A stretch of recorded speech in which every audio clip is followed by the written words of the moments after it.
Hi guys, still at Chill Guide to the Body. We are um, going ahead at page 133 this time and still presenting forearm and hand. Okay, so this time I'm going to be presenting Brachioradialis. Okay, please watch the other video, Brachialis.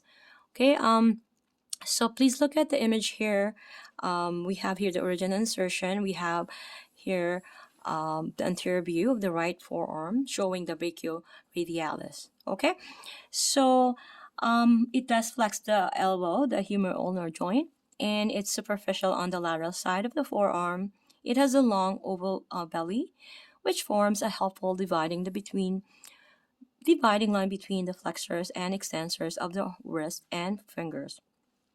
Its muscle belly becomes tendinous halfway down the forearm. It is the only muscle that runs the length of the forearm but does not cross the wrist joint. Excuse me. The resisted flexion of the elbow causes brachioradialis to visibly protrude on the forearm and become readily palpable. As you can see here, when it flexes the elbow, it also assists to pronate and supinate the forearm when these movements are resisted. Okay, so keep in mind it's identical to the biceps brachii, right? Except that it also helps to supinate, right? For the brachioradialis. So this is how you do. You have to segregate them. Segregate is separate them and then look at what they're identical, right? And then look at their difference, right? So you will realize where is it located. You can identify whether it's going to help in a flexion movement or an extension movement or an adduction or abduction, right?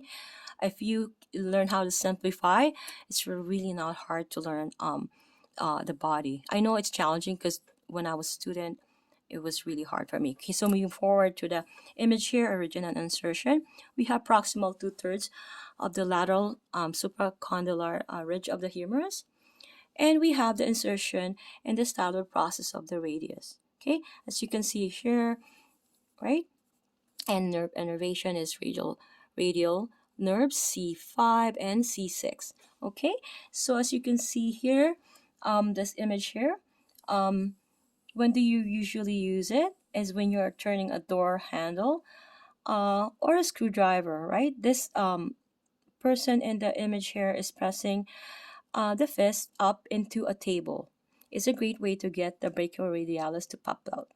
Okay, bringing a beer stein up to your mouth. Okay, so if you have a beer glass right now, you can bring it up to your mouth, and that will actually um, uh, put your how do you call it? It will actually put more tone to your brachialis. So whisking cream in a bottle, hoisting a toddler out of the crib. That's very interesting. That is why my brachioradialis is also toned. So shake hand with your partner and flex the elbow to 90 degree with the forearm in a neutral position or thumb toward the ceiling. So you're gonna ask your partner to flex your elbow against your resistance. Look for the brachioradialis bulging out on the lateral side of the elbow. If it is not visible, locate the lateral supracondylar ridge of the humerus and slide distally. With your partner still contracting, use your other hand to palpate its superficial tubular belly.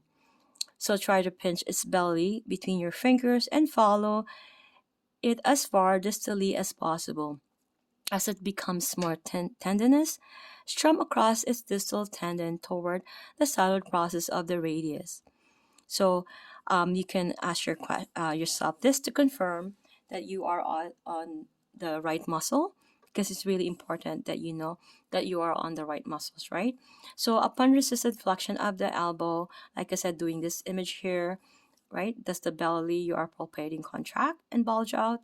Is it superficial? Does it extend off the lateral supracondylar ridge of the humerus? We have the anterior lateral view here of the right forearm, partner flexing her elbow against your resistance, right? So if you can see that the therapist is putting resistance on the on the radial side, right, of the wrist on the lateral view, right, whereas the client or the partner is trying to raise up to the ceiling and putting against resistance, right?